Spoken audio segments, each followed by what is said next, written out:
Everyone. Crowd control was never my forte as a teacher. That's why I didn't teach in classes like this very often. I'm Cindy Berg. I'm the Dean of the College of Social and Behavioral Science, and I'm so thrilled that you came out tonight to say farewell to OSH. I must say, as I put comments together and interviewed some of our alums over the last several weeks, I'm actually pretty nostalgic about this thing coming down. And a few weeks ago, I don't think I would have said that. So, and I know many of you, I've talked to some people who said, I can't be here when the wrecking ball comes because I'll just cry. And I think there are other of us who will be crying. This group here is crying in a very positive way, like, yes, bring it down. So this has been a really wonderful opportunity to kind of think through the contribution of OSH over really several decades. And I've really been so delighted to hear about so many stories, and we'll hear about some more of those stories here tonight. We had stories come in that Emily Bennett has been gathering, and they are hilarious. We have a lot of couples who met here, some in this very auditorium, and then became lifelong partners, many of whom you actually know.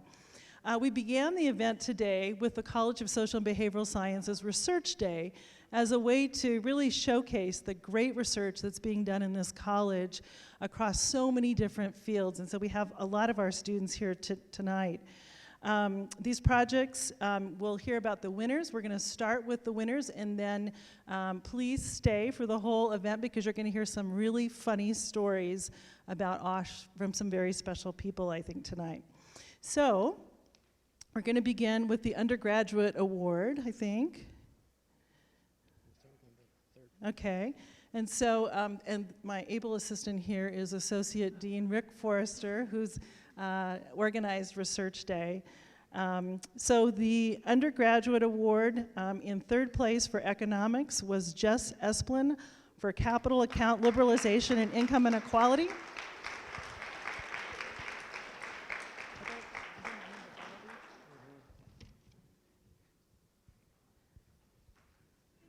Thank you so much. Oh, we're going to get a picture here. Okay. Yep. Great. Thanks.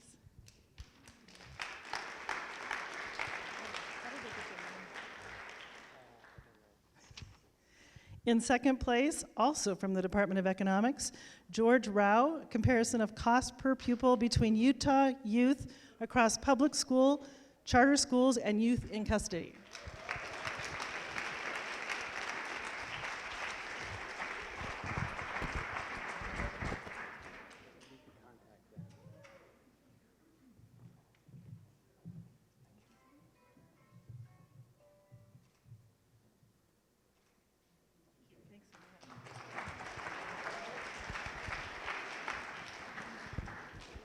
And in first place, from anthropology, William Rath, geospatial models of habitat suitability for high-ranked prey in the Great Basin of Western North America.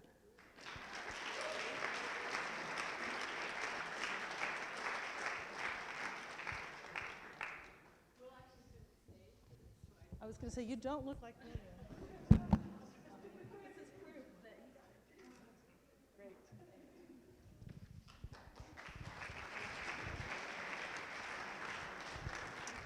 We had a separate category for graduate students. In third place is Tessa Summer, modeling hand hygiene adherence through a novel lab-based paradigm.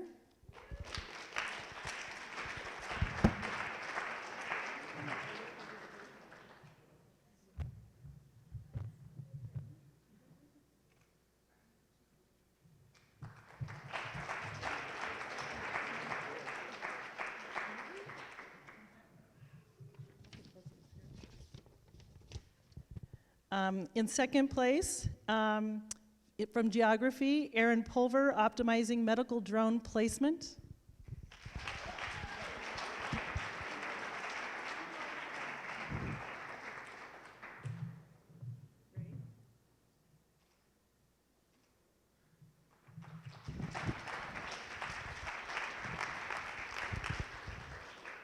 Aaron, I think, also won in the most colorful category for a poster. It was very colorful. And in the first place, from psychology, Kelly Etchell, putting the brakes on autonomous vehicle control.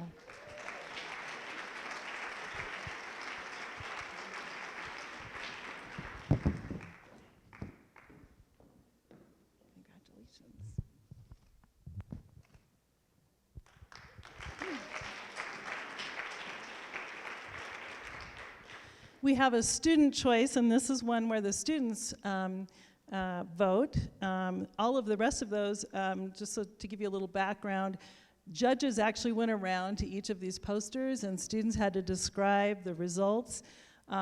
You were all so wonderful. I could barely get through the posters because you had so many details about your posters, but it was really great. And so the student choice is from Sociology, Leah Hunter, The Tampon Tax, Public Discourse of Policies Concerning Menstrual Taboo.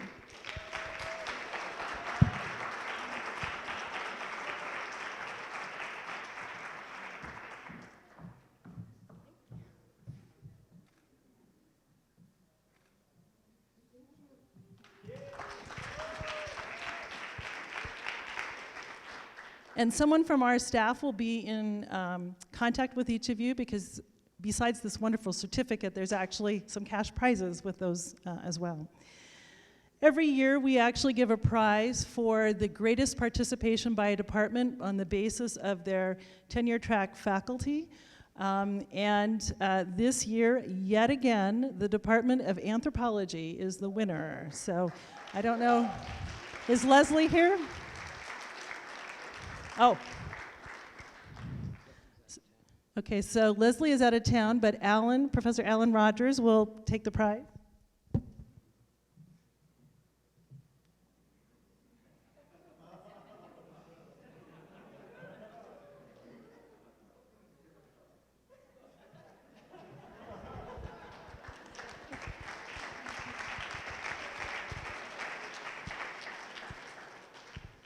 This is just like the Stanley Cup, so it rotates, except it hasn't rotated. I'm not sure what anthropology is doing. Psychology, I know, was in a close lead this morning, sorry, Lisa, for that, but Anthro did it again, so great. We have a special treat for you, a sort of look back at OSH through the eyes of some very special people. We have University Communications to thank for this. Colin Barrett and Jeff Hansen and the rest of their team have produced a really wonderful video that I think gives us an appreciation for what OSH has meant to so many of us throughout the years. So we'll see if this plays.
Great, and I'd like to have a special thanks to Boyer Jarvis, who's here, Ted Wilson, who was here, and then also to Rebecca Chavez-Hoke, who was here, and our great ambassadors, who also were part of that video. It was a lot of fun. Let me tell you just a few other facts about OSH. It was the State Finance Commission approved funding in 1949. It was built in 1953. Classes started in 1955 for a cost of $800,000, slightly less than what the new building will cost. I want to read from a Chronicle story in May 3rd of 1955. No more will as many students have to freeze in the wintertime and swelter during the summer months in the hallowed classrooms of the annex. The reason is the ultra-modern classroom building Orson Spencer Hall. It sort of sounds like what Senior Vice President Ruth and Watkins and I have been trying to say about the new building. So some things never change, I think. The building was named after Orson Spencer, who was the first chancellor of the University of Desiree in 1850. There was additional wings that were put on board in 1956 for a cost of $685,000. This auditorium that we're in is the Waldemar Reed Auditorium, who was named after a professor of philosophy, himself a graduate of the U in 1928. He taught at the U from 1929 to 1971 and initiated the Great Issues in Philosophy Forum. OSH originally housed the following departments: languages, political science, sociology, and social work, then the College of Humanities, economics, geography, and Humanities and CSBS Dean's Office. In fact, the two deans of Humanities and College of Social and Behavioral Science shared a suite, with the first two being Dean Cave of the Humanities and Dean Procasi of CSBS, and then Dean Sillers from Humanities and Dean Altman of CSBS. So Dean Diane Harris and I, we could have those kind of joint suites again. She's here this evening. Thank you so much. Over 60 departments across campus teach courses in this building. Nearly every student at the University of Utah has had a class in this building.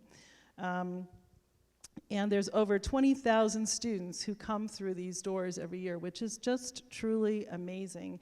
And many of them sit on those lovely halls that I actually thought they looked worse on the video than they actually do. There's over 200 events here every year. And many beloved and respected professors have called this building home, including Waldemar Reed, Sterling McMurrin, Boyer Jarvis, Francis Warmoth, J.D. Williams, Ted Wilson. And I'm going to leave to Jane Nelson, our Associate Director of the Hinckley Institute, to really detail many of the great Hinckley events that have been here throughout many, many years. When people have asked me most what I like about OSH, it's not the bathrooms, I'm going to be honest. Instead, it's really the excitement and the enthusiasm and the energy that students provide walking through these halls. And I hope that whatever we do in the new building will recreate that sort of energy and excitement. When I have heard from alums, this really was the place, as Ted Wilson described, where all things political really happened. In those Hinckley forums, students were really introduced to some of the big issues in the social sciences and in liberal arts education in general. Things like immigration reform, poverty, the Vietnam War. These are the kinds of things that were debated for many, many years in this particular building, and I hope that happens well beyond my time here at the University of Utah. It's also the case that I think my favorite thing is the connections that I see between students and faculty in these kind of dark, you're right, they're very dark halls, and I don't know if they're scary, but they are definitely dark, and the connections between faculty and students that have really lasted throughout the years. One of my favorite things in my role as dean is to really begin to see where students go afterwards and the kinds of impacts that so many faculty members have had on the students' lives. It's really very exciting and really quite an honor to be part of that process. It's also the place where a lot of first meetings happen for partners, and you're going to see that today. So it's my pleasure now to introduce Senior Vice President Ruth Watkins, who will also say a few words before we have a panel. So.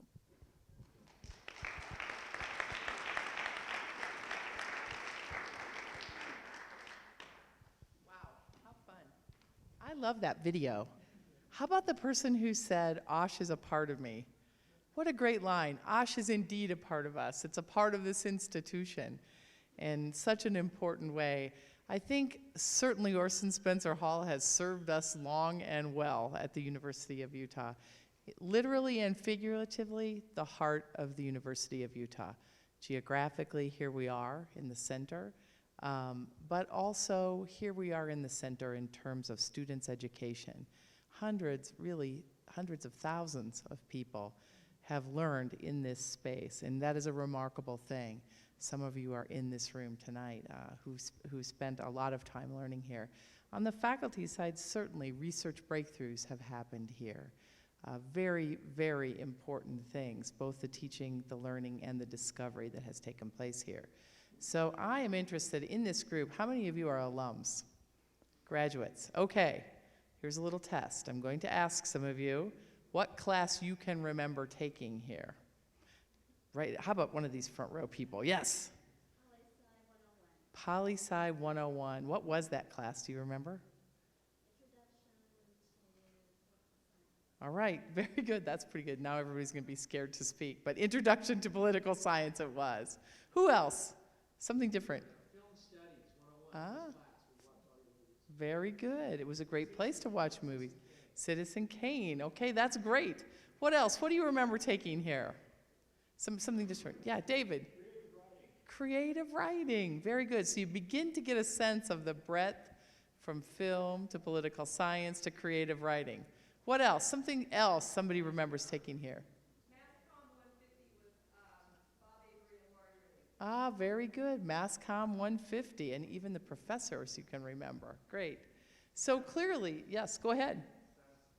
Sanskrit. So languages have had a long history of being taught in this building. Absolutely.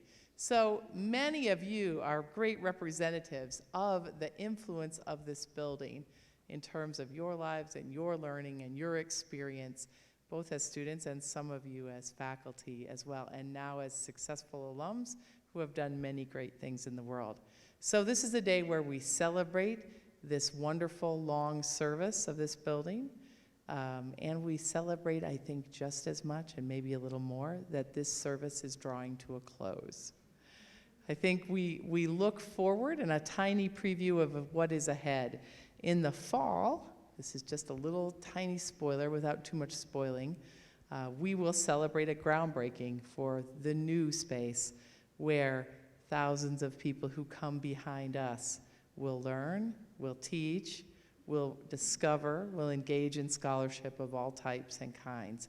It's an exciting thing for the University of Utah to be able to create a 21st century teaching and learning and research space for the University of Utah.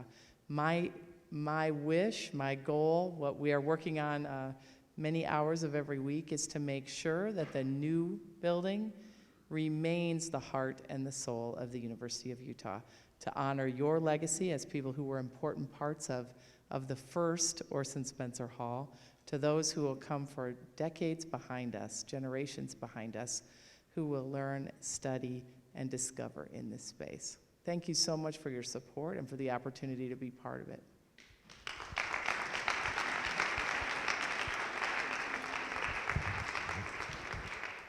Great. So I'm going to have our panelists come up to the stage, and we're going to have an opportunity to hear some of their stories of Orson Spencer Hall. So if we could have you come up, that'd be great.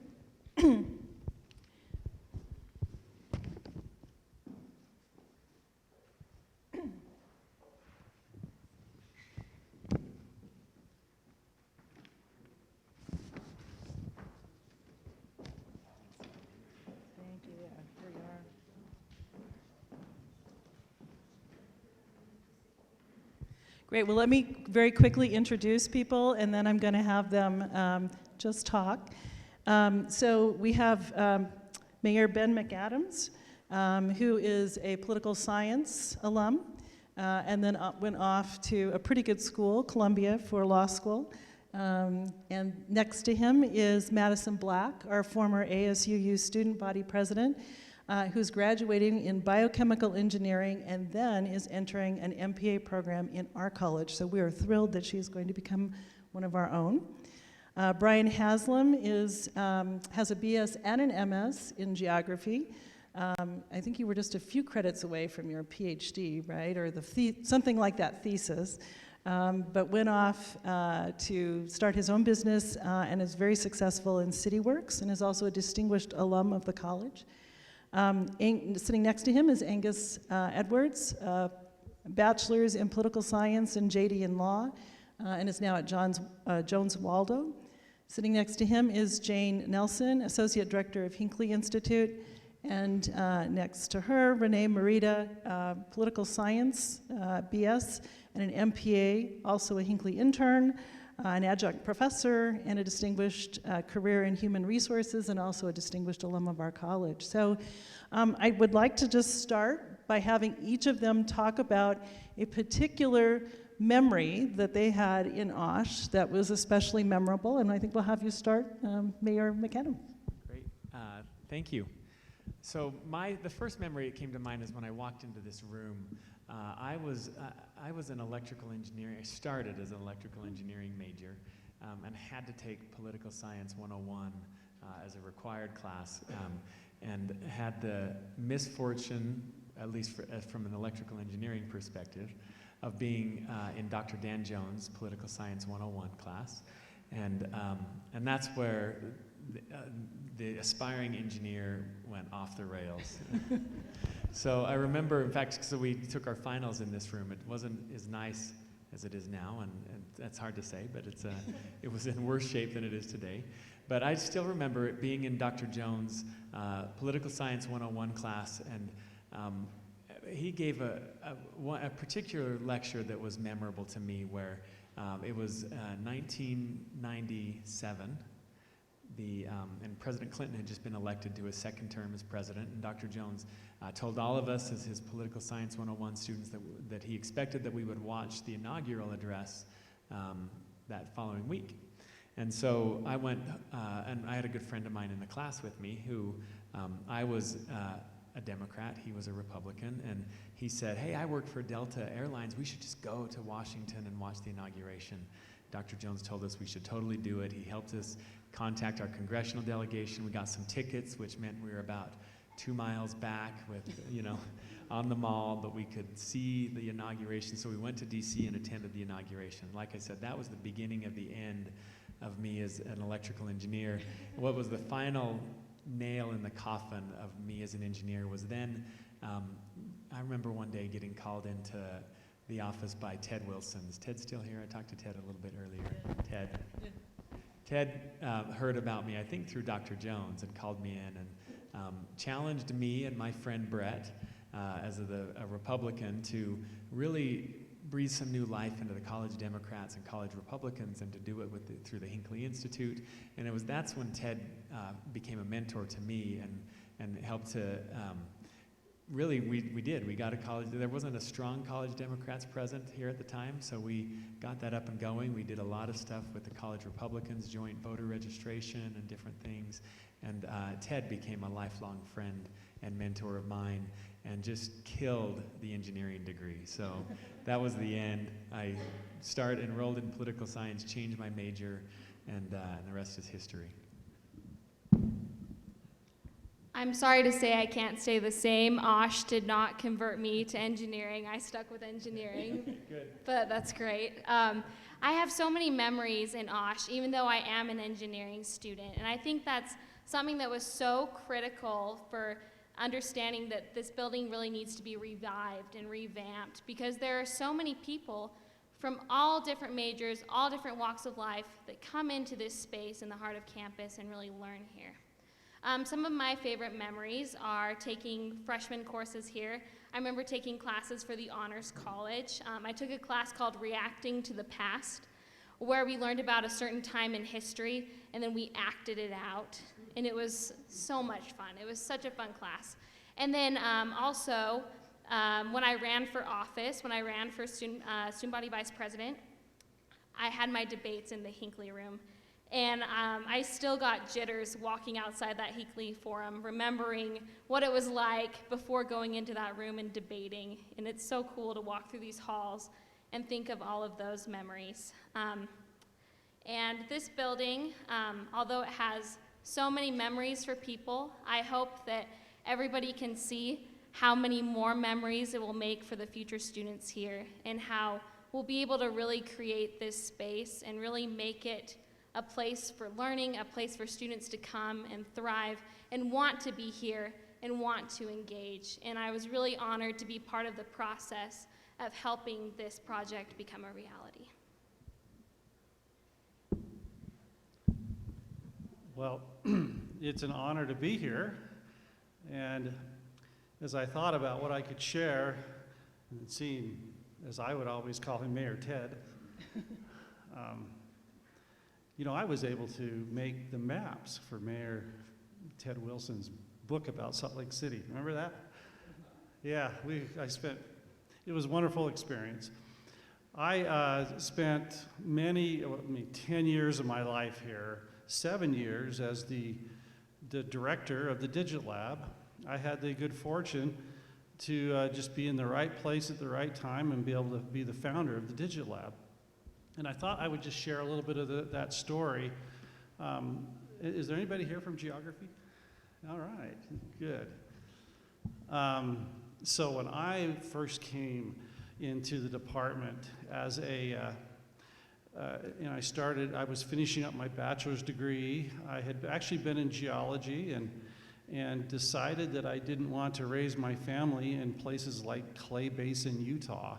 And so I found mapping and geomorphology, and so I switched into the Department of Geography and started working with under Professor Don Curry, who was the chair of the department for many years. Anyway, long story short, back in those days we would do a lot of manual mapping.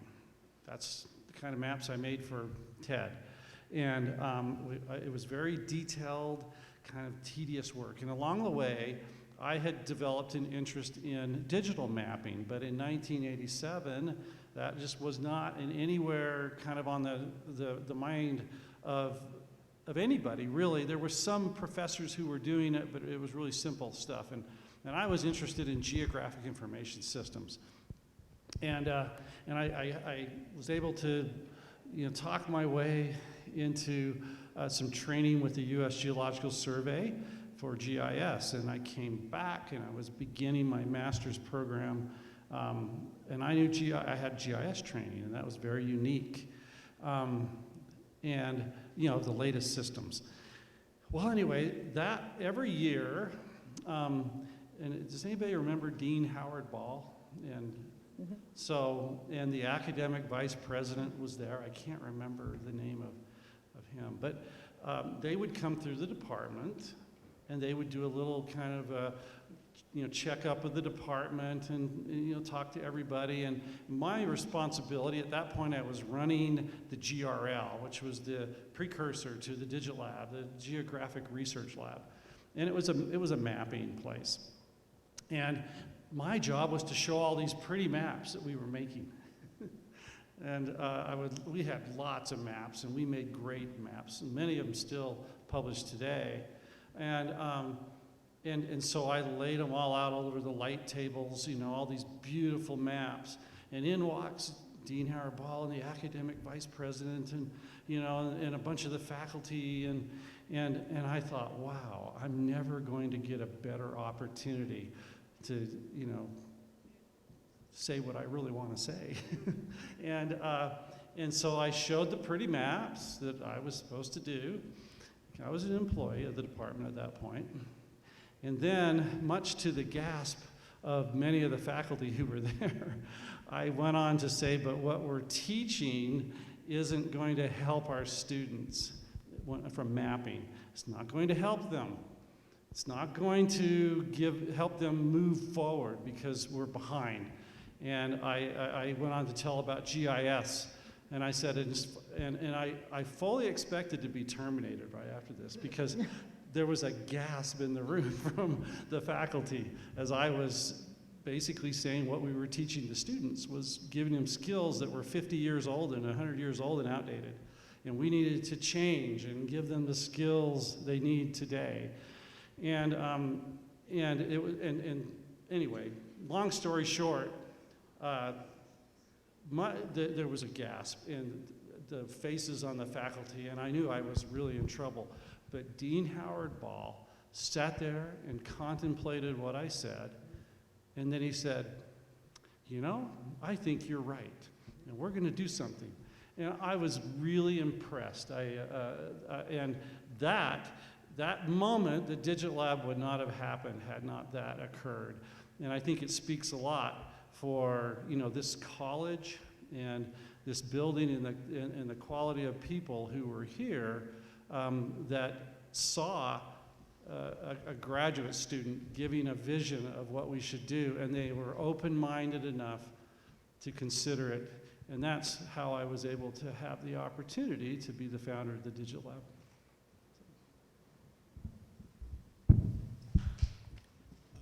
Lab. My best memory of OSH is that 34 years ago I met my wife, Renee Marita, in OSH. And OSH enabled me to do something I would never have otherwise been able to do, which is to marry far above my station in life. And anyone that knows Renee will confirm that is true. And the thing about OSH that was great is we were all political science majors. We all hung out together. We spend all our time in OSH. And in fact, I put myself through college as a projectionist, and I used to show the occasional weekend movies from that projection room.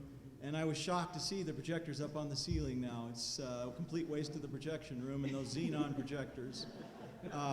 And of course, being the late 1970s, the films I showed occasionally on weekends for mostly the dorms were the same movies over and over again, The Longest Yard and Young Frankenstein. And at one point I had memorized most of the lines in those movies. They were both released in '74, and so they were really cheap by the late '70s to show. And so I have really fond memories of this auditorium as well. My journey to OSH began 28 years ago when I decided to go back to work when our youngest child started college here. And there was a job opening in the political science department, so I applied for it and got the job. I hadn't been there very long when J.D. Williams, who was the founding director of the Hinckley Institute, took me across the hall and showed me the caucus room. He told me the history of Mr. Hinckley and founding the Hinckley Institute. And I had known about the Hinckley Institute a little bit because I was a friend with Marilyn Snow, R.J. Snow's wife, who was the second director of the Hinckley Institute. And after about 4 months in political science, I had met people in the Hinckley Institute, and they told me there was going to be an opening, and I was excited about that and applied. So I moved across the hall the same day that Ted came back from running for governor. So that was my first time I'd met Ted, and he was my new boss. I've had the privilege of working and associating with all 5 directors, but that began a wonderful journey, meeting great students. Like Ben was one of our interns, and we've had thousands of interns and thousands of Hinckley forums. Last year we had 116 forums, and we've had great speakers. And a few of them are the Dalai Lama, Ted Hinckley, Karl Rove, Bill Clinton, John McCain, Susan Rice, Mitt Romney, Ann Romney. We've had numerous ambassadors. We usually have 4 to 6 ambassadors every year. We just recently had the ambassador to the UN with us this year. We've had 72 Hinckley Fellows in the last 51 years, and a few of them you'll recognize: John Warnock, Dallin Oaks, Frank Keating, Larry Sabato, Mickey Ibarra, Rocco Siciliano, Vice President Joe Biden when he was a senator, Tom Korologos, Senator Frank Church, Ralph Nader, Thomas Friedman, Brent Scowcroft, Dan Jones, Thomas Friedman, Barry Goldwater Jr., Hubert Humphrey, Malcolm Gladwell, Michael Lewis, George Romney, Mike Mansfield, Ted Kennedy, just to name a few. But I've had the privilege of meeting a great number of them, and the thing I take away from that is that I like everyone, no matter what their politics. They're really good people trying to do what they think's best for the country. So it's been a wonderful blessing to be able to associate with great people at the Hinckley Institute, interns, and guests.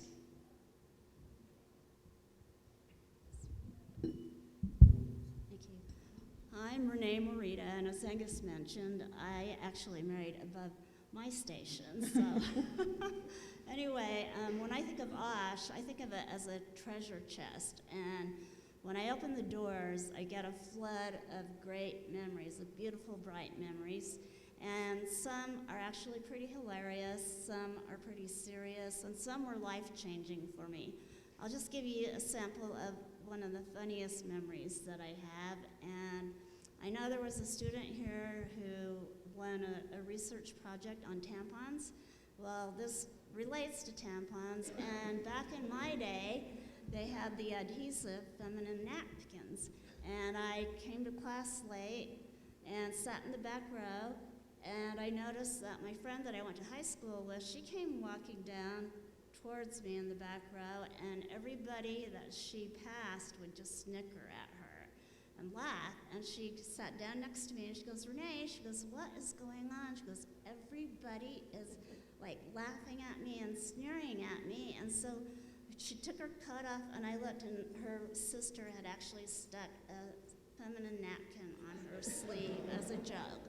So that was one of my great OSH memories. And then that was when actually I was a journalism major, and I changed to political science thanks to the Hinckley Institute, whom, if any of you are students, I would really encourage you to visit the Hinckley, because they just have wonderful opportunities that really impacted my life in a positive way, and also made me meet some lifetime friends such as Jeff Scott right here in the front room. I mean front row, I should say front room. It does feel like a house to me in here.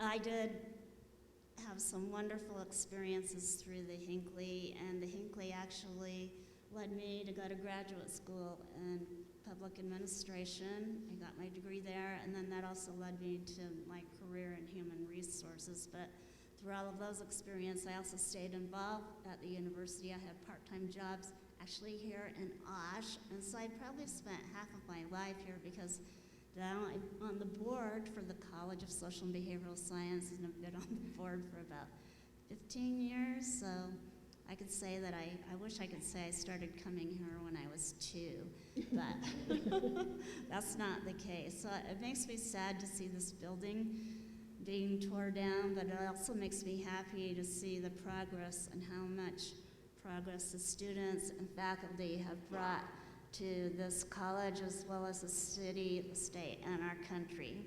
So, thank you.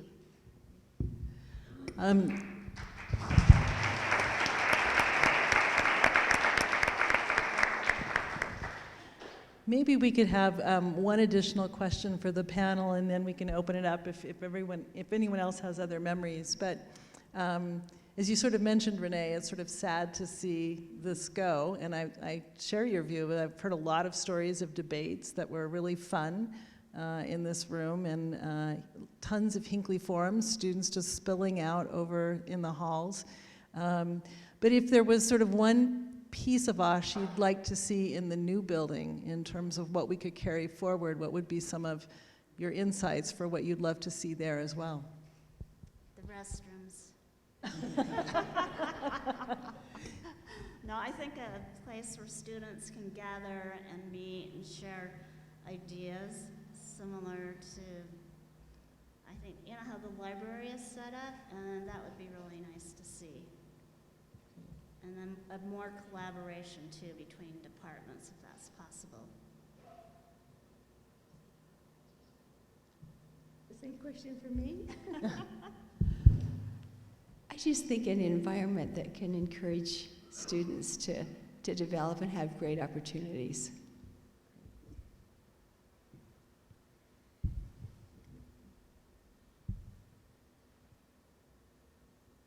I got around the campus a lot showing movies. The current students won't realize this, but you used to have to take a wheeled cart into each classroom and show movies. That will seem like ancient times, but, well, I guess it is. And so I got to spend a lot of time in a lot of different classrooms for a lot of different colleges.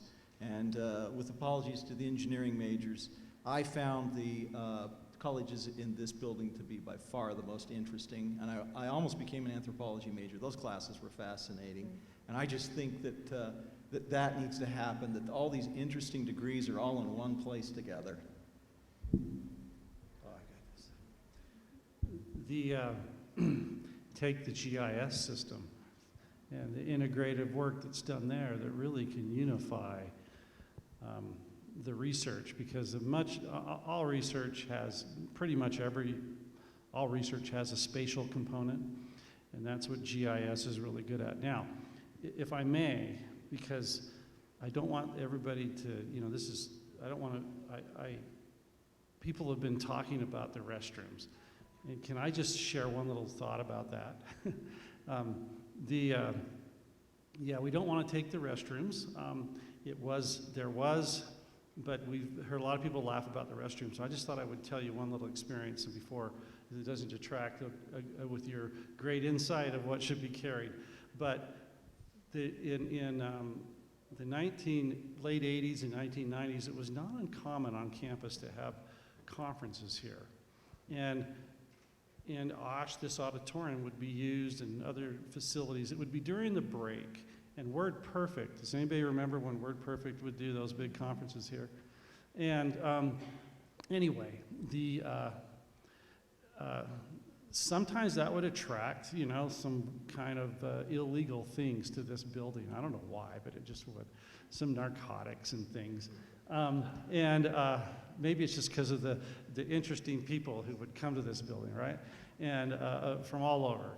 And it would attract. And so one day during the break, I loved the breaks because I could just get into the Digit Lab and turn up the music, and I wouldn't be interrupted, and I could work on my project I was working on. And anyway, the building was empty, and I'm going, I would just sit there and work, and then all of a sudden I'm trying to be delicate here, but I needed to go to the bathroom. And so Digit Lab's on that end, and I go to the closest restroom. It is locked. I go to another restroom. It is locked. And as I'm walking through this building, up and down to all the places where I know there are restrooms, they're all locked. Finally, I end up down here to this restroom right across from, and I was so grateful, because it was getting pretty desperate by then, that the bathroom was open. But it was really weird. There was like a police officer standing on the outside. But it was like, I needed to use that restroom. And I go busting into the restroom, and I get into one of the stalls, the famous stalls, and grateful that I had a stall. And all of a sudden, as I'm sitting in there, the doors start getting kicked and police officers run in with guns in the air. It was crazy. And the guy who was standing outside, he must have figured out that I wasn't in there to sell drugs or whatever, because he came and he stood right by the stall I was in, gun drawn, and pulling a few other people out. And it was a very, I just about died.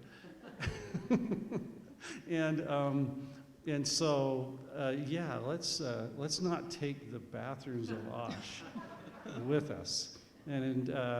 But anyway, it was, as everybody talked about the bathrooms, I thought I would share that experience.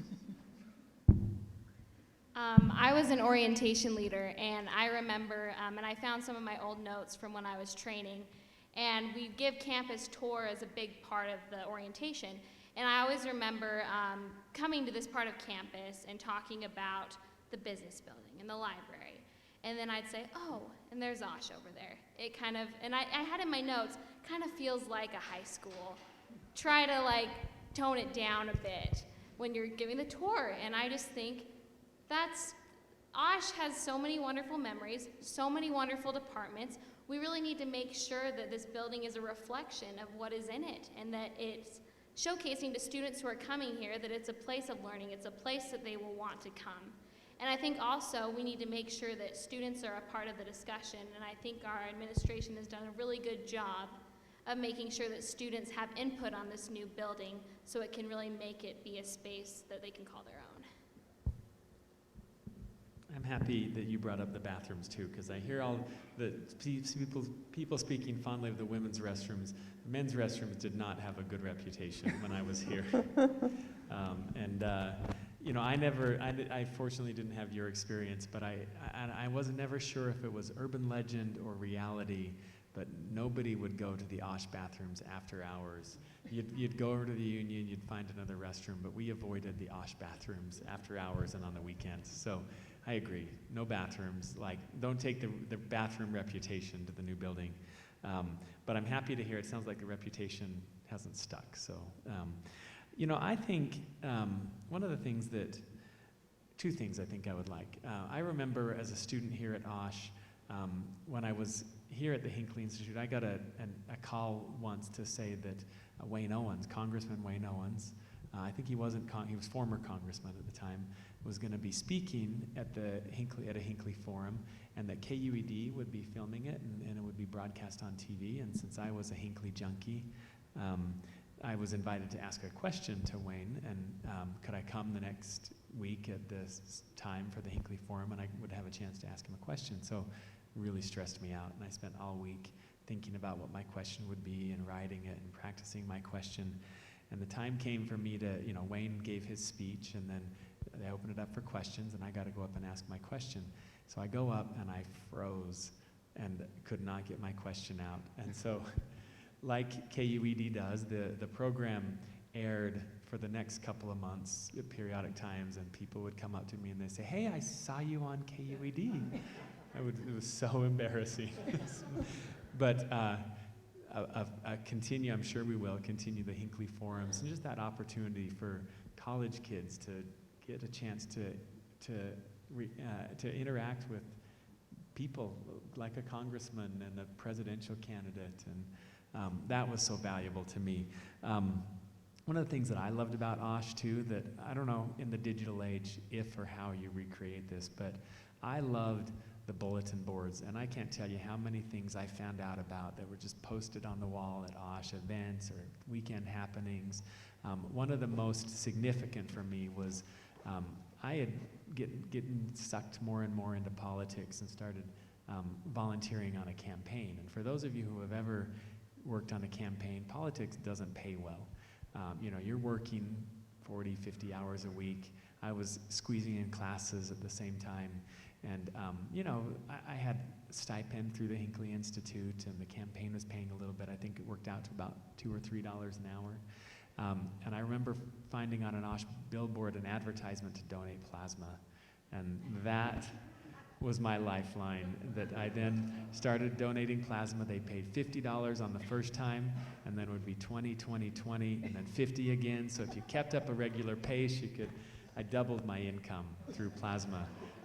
And so thanks to OSH, and so keep billboards if we can. I don't know if that even exists in the digital age, but bulletin boards, I think, is what they were, yeah.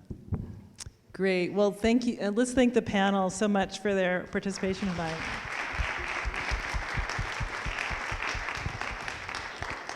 I've learned a lot, and we have some good tips on things to take to the new building. Thank you all for coming tonight, and I think as Ted Wilson so wonderfully said, that we shape the building and the building shapes us, and I'm really looking forward to how it is that our students and faculty shape the new building, and that it also shapes us as well. So thank you all for coming.